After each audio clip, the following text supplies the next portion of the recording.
Welcome, brothers and sisters. Cyberpunk 2077 review. A beautiful cityscape with a staggering amount of choice and a few many bugs. In my experience, great open world RPGs like The Witcher 3 or Skyrim are not defined by the strength of their main story, but that of the side mission around it. With Cyberpunk 2077, developer CD Projekt Red has taken that philosophy and built an entire game out of it. Apart from the surprisingly short but still utterly completing central coastline that draws you through its diverse near-future cityscape, the vast majority of what you can do in Night City is entirely optional but often still extremely impactful on your journey. This more freedom structure is not without its fault, including loads of distracting bugs, but the strength of mission themselves, optional or not, and the choice you have within the mix. Cyberpunk 2077, one of the most exciting, emotional and just plain fun RPGs I have played in recent years. You are thrust into the shoes of V, a mercenary in Night City who, avoiding spoiler as much as he can, ends up with the psyche of long-dead rockstar and anti-corporate terrorist Johnny Silverhand trapped in their head. Johnny, played by the instantly recognizable Keanu Reeves, is a wonderfully dislikable jackass. Even if, to be blunt, Reeves' stiff performance is easily the weakest of an otherwise extremely impressive cast. Even still, Johnny's confrontational relationship with V and the eventual growth between them is the anchor of the story as a fight to find a solution to the shared mess they find themselves in. Once I got past Cyberpunk 2077's slow burn of an intro, it initially took me 6 hours to even reach the moment where the logo is splashed across the screen for the first time. I was all in on the story. That opening segment is slightly restrictive relative to what comes later, but it does not an incredible job of creating a sense of investment in V's struggle and then keeping that going as the main quest slowly dial up that hit. Once past the intro, you can go wherever you want to the sprawling map that is Night City. Certain neighborhoods may have to get tougher enemies than others, but generally speaking, no one's going to shoot you on sight unless you go looking for trouble. And from the early hours, you will already have enough side quests to keep you busy for a long time. The structure here feels very different from many RPGs I have played, including CD Projekt Red's own The Witcher 3, Wild Hunt. Most game structures are built like a redwood tree, with a tall central trunk that has path branching off it as you go higher. Cyberpunk 2077 is more like a large bush. You don't have to travel down its main quest very far at all to have dozens of tangled branches already within your reach, all completing for your attention mustered just a phone conversation away. Since this is the future, we often don't even have to go looking for quest giver because people will just call to offer you a job. This does somewhat rob Cyberpunk 2077 a familiar feeling of scaling growth, says the option available to you increase rapidly and then let you a bit for most of your playtime. But there's so much to see and do and still so much not directly handed to you, and that must be sought out. That I don't mind trading in that style of discovery for one of abundant choice. The intro did an incredible incredible job of getting me invested in V and John's struggle.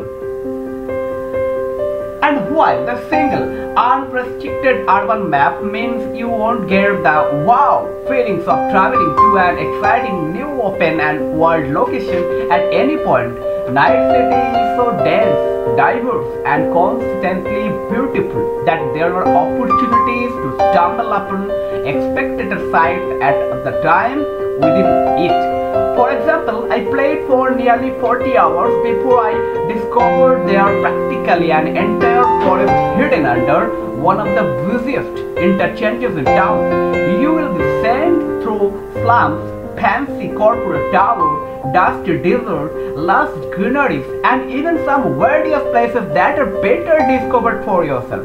The scale and scope of Night City is simply stunning, and driving around marveling at everything it has to offer.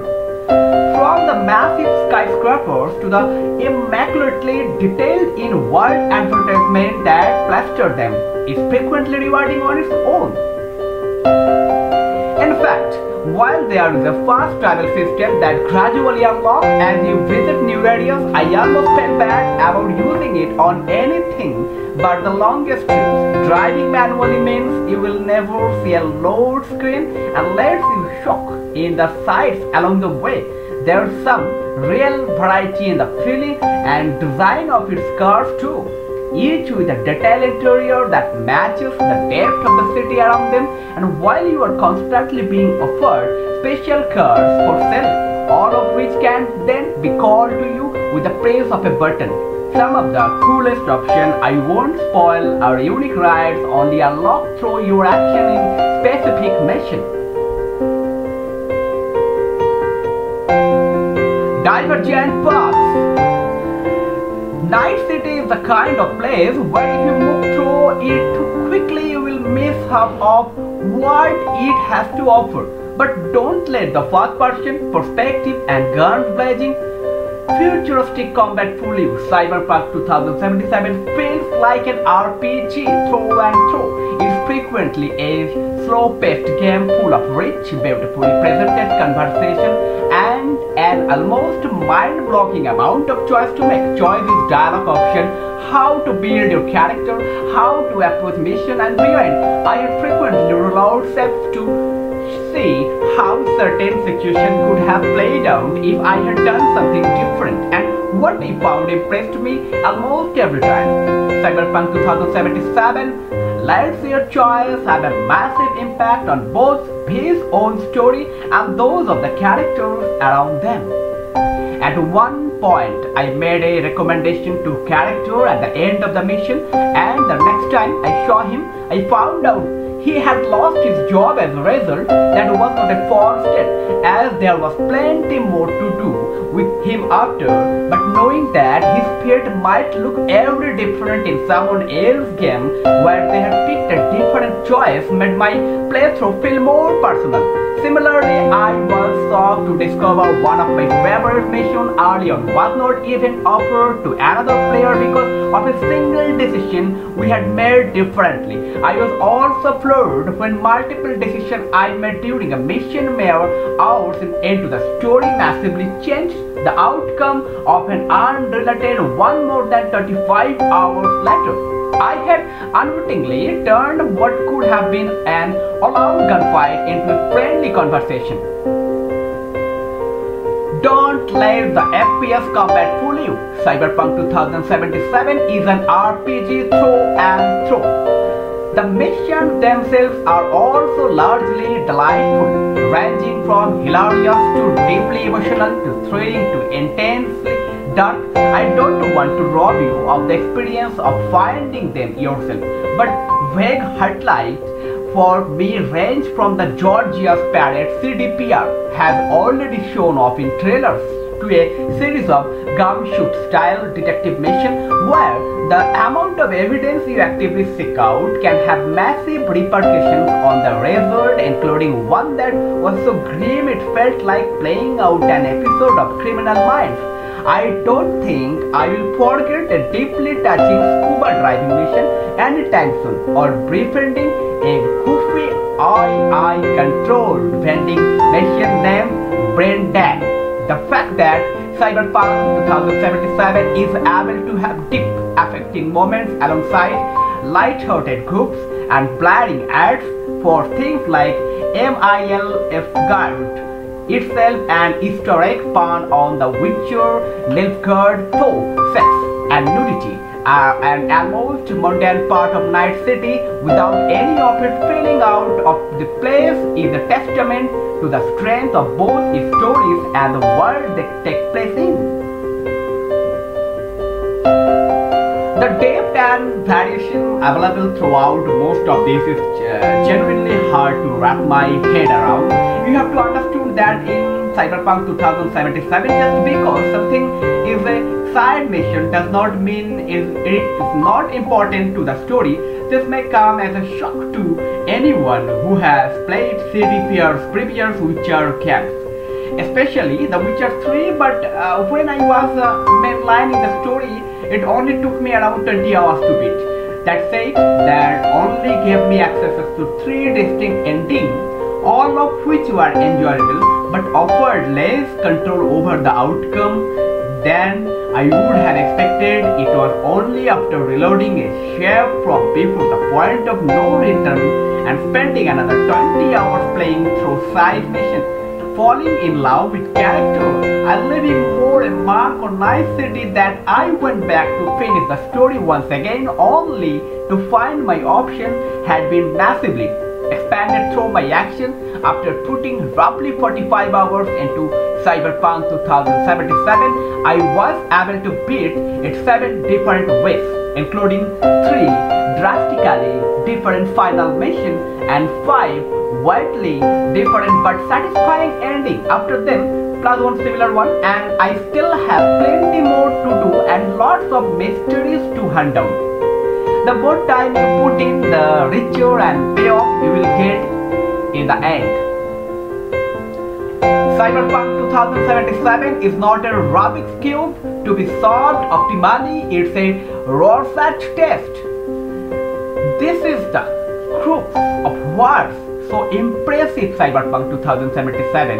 It's not a Rubik's Cube to be solved in an optimal way, but with different routes to get there. It's a Rorschach test. It's shorter than the epic length quest you might have expected, but with an amount of variation that's almost impossible to keep track of. So whatever you think you see in that in bold is what you are going to get out of it. There are no wrong answers here, nothing forcing you to play more or less than you want to. It offers you a marvelous amount of the control as a player. That said, the structure does misfire slightly in how it's organized and presented. The mission log itself is a big messy list with no clear indication of what different tasks will reward you with or which optional job might be more pertinent to V and Johnny's story than others. It's primarily broken into main jobs that are required to progress, gigs that offer amusing but quick and inconsequent little bites of action and story, and a side jobs category that basically houses everything else but it an important but optional piece of plot. It ends with a side character or just a series of bare-knuckle boxing matches. What's frustrating here in that silence, all these side jobs are clamped together and optional. At a certain point, I was at a loss as to how else I could impact the larger story and see more ending. Part of the confusion comes from the 3% tracker in the main menu, each relating to different aspects of his journey. While they are primarily increased through main jobs, some side jobs, but not all, could also occasionally move the needle as well. This ended up being fairly misleading to me since the first time I finished the story that were at 90, 25, 40%. Respectively. The issue here is that they are presented like numbers that reflect my progress toward individual goals, but don't actually function that way in practice. To be clear, I love pretty much every single job I did. But this percentage mixed with Cyberpunk 2077's fight form mission structure created a false and frustrating sense that I was falling to make progress even as I completed mission with no indication of how to fix that. Once I understood the system more clearly, that frustration subsided a bit through individual mission. Chains can still occasionally feel somewhat disjointed at times, like you are playing through different movies that will then maybe affect the Avengers' SQ culmination of his journey later on, but when taken as a whole, what Cyberpunk 2077 is doing here is pretty remarkable. Apart from a few recurring anchor points, different players could end up seeing wildly different versions of his story, twisting and breaking away from each other in ways that still feel entirely natural. Blade Gunner. While that mission structure is undoubtedly the most interesting way Cyberpunk 2077 gives you control, there are also some good old-fashioned RPG decisions to be made in terms of how you choose to kill or politely incapacitate those standing in your way. There is not any short traditional class system. Instead, you invest point into 5 primary attributes and then into perks within each of those for more specialized improvements. For example, if you are planning a sneak through dangerous situation, the cool attribute can make enemies detective slower. I am not sure why, but let's just roll with it. And the stealth perk pages within that attributes is then full of additional bonus to unlock, like increasing your crouched movement, speeding, or unlocking an aerial takedown. What's great about this system is that these attributes and perks generally felt like they were only enhancing whatever playstyle you wanted to lean into, not punishing me for not investing in something else. Not having enough points in body might make it harder to contain certain heavy weapons, or means you cannot bust open a few doors, but you can still effectively use shotgun even if you don't invest in its assault perk to make them stronger. In fact, each perk can level up through natural use. So if you put all your points in intelligence to be a hacking master, but 10 hours in realize you are really enjoying stealth, your stealth perk will improve on its own somewhat, whether you have invested in it or not. As with most things in Cyberpunk 2077, the system is wonderfully flexible and consistently rewarding, if a touch overwhelming in just how many options you have. Combat is not the most complex dance in the world, but I had complete control over the choreography. Combat itself is another aspect where you will largely get more out of it the more you put in. Like I said, despite how it looks in action, this is truly an RPG and not a first-person shooter. While I initially was not in love with the gunplay because of its unexpectedly bullet-spongy enemies and surprisingly quick damage drop-off at distance, it only got better the deeper I went. Perks let you improve the problems in a statistical way. But what really made the combat shine in when I started finding more unique weaponry and clever cybernetic augmentations that elevated things above simply pointing and shooting. Some guns can charge up and shoot through once, and I invested in perks that made them both charge faster and hit harder. Alternatively, another player could lean into smart weapons that cause bullets to seek out enemies, and equipable cyberware like the ability to show time when to dodge while enemy, a double jump, or the savage mantis blades, and things really start to get interesting.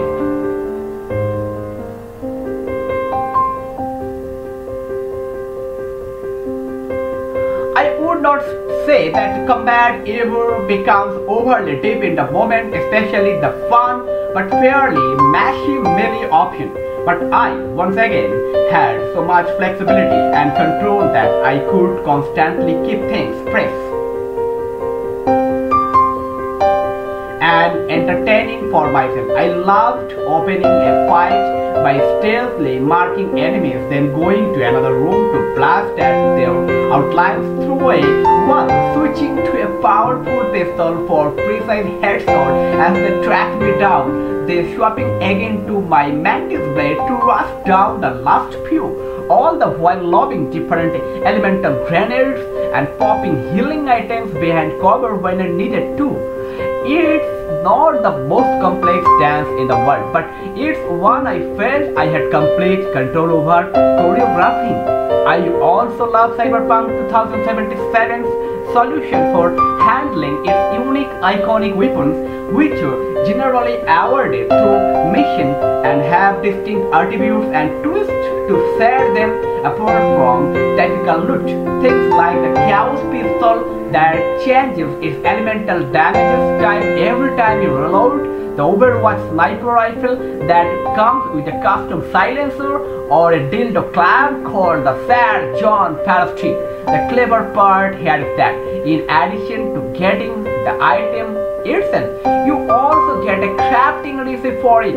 I rarely use the crafting and upgrade option across the 60 plus total hours I have played, but there are whole perks dedicated to them for those who want to dig in deep. Through this, you can replace an iconic weapon with a better version of itself as you progress, keeping your favorite relevant and whole way through the campaign. Some even have custom display spots in his apartment, giving complete a visible reward even when not in use. So it is a little odd that the vast majority of the iconic weapon I have found so far seems to be either pistols or katanas, causing a bit of awkward overlap. The soundtrack is fantastic throughout, but the combat music especially stands out. Between the increased number of available weapon and ability upgrades by the midpoint of my playtime, I enjoyed going loud when I had to, but almost always tried to still through certain situations first if I could. Cyberpunk 2077's level design is frequently a playground of decision to make, be the finding which hidden entrance to quite enter, or which door to kick down and start firing through for maximum effect. There are tons of valuable items to pick up tucked into hidden corners, as well as computer consoles that can be accessed to turn off security cameras, open doors, and read emails that might offer clues to other things in the area. So while the stealth itself is not much more complex than crouching, walking out of sight, and occasionally doing quiet takedowns, I loved puzzling out the best route and then using quick hacks to mess with guards along the way. Quick hacking is Cyberpunk 2077's way of blending hacking into its stealth and combat, letting you essentially pause time to use equipable virus that can deal damage, mark enemies through walls, or even blind or defend them temporarily. The enemy AI is fairly easy to manipulate at the best of times, but using hacks to quickly get through tougher areas or disable a stronger target mid-fight was always an awesome feeling regardless. That hack stealth combo was my go-to playstyle, and with it I was able to complete some missions without ever drawing a weapon. There was one in particular that would have likely been a large bloody base raid for a different kind of character, but thanks to my V's high technical ability and a hidden shortcut I managed to find, I never even saw a single guard on my way in or out. When things do get loud though, a special commendation needs to be given to Cyberpunk 2077 soundtrack. The music here is fantastic throughout, with radio station full of custom songs made by in-universe artists singing about the struggles of Night City like it use a real place, but the combat music stands out even in that company. It often drove the place of firefight directly, pushing me forward and frequently making me bob my head to the beat as I leapt at people with mantis blades or shoot them through their cover. A few choice sequences became truly memorable moments thanks to their soundtracks alone. Bugs in the system. Unfortunately, the amount of bugs I have experienced really does need to be mentioned. I have only been able to play Cyberpunk 2077 on a PC with a GeForce RTX 3080 GPU, and as of writing this I have yet to lay hands on either the PlayStation or Xbox version, but the issues I have encountered were extremely frequent and distracting.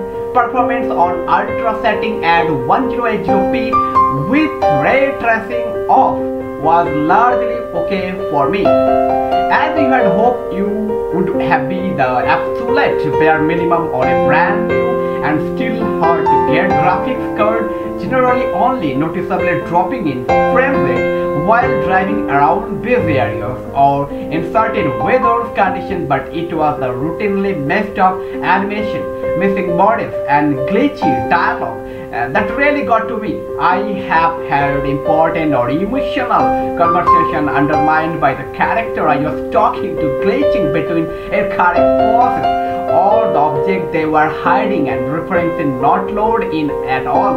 I had frequently get phone call in the middle of other conversation, causing to simultaneous discussion to overlap. I have had to sit through drive with my camera distracting, bobbing like I was in a run animation and see enemies or even my own shadow on a wall stuck in T poses.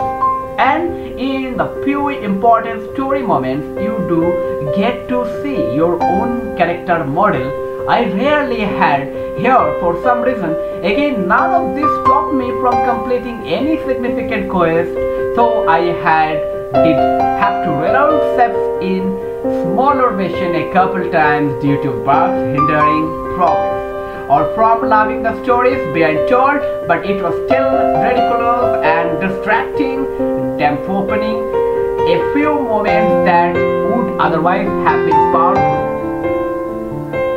A day on patch will arrive after the time of this review, but CDPO has indicated it will focus on stability and performance, which is always good, but frankly, those are not the issues that have been bothering me the most. To be fair, with its exceptional support of The Witcher 3, CDPO has absolutely earned a lot of faith that it will stick with Cyberpunk 2077 and continue to patch out this problem. But especially with that in mind, this does feel very much like a game that will be significantly more polished. If you play 6 months or a year from now, then it is today. Just to restate the word of warning, we have not been able to play the console version of Cyberpunk 2077 at all. Not on the new gen systems or the wait. Well, I had wholeheartedly recommended it on its gameplay merits given the performance issues I have seen even with a high-end PC GPU. I am wary of what it will look like running on something like a launch Xbox One or PlayStation 4. If that's where you intended to play, I recommended waiting until you can provide you with some gameplay footage from those systems before you make your decision. The verdict. Cyberpunk 2077 kicks you into its beautiful and dazzling dance cityscape with few restrictions. It offers a staggering amount of joy with how to build your character, approach quests and confront enemies, and your decision can have a tangible and natural feelings impact on both the world around you and the stories of the people who inhabit it. Those stories can be emotional, funny, dark, exciting, and sometimes all of those things at once. The main quest may be shorter than expected when taken on its own, and it's not always clear what you need to do to make meaningful changes to its final. But the multitude of side quests available almost from the start can have a surprisingly powerful effect on the option you have when you get there. It's shame that frustrating, frequent bugs can occasionally kill an otherwise well-set mood, but Cyberpunk 2077's impressively flexible design makes it a truly remarkable RPG.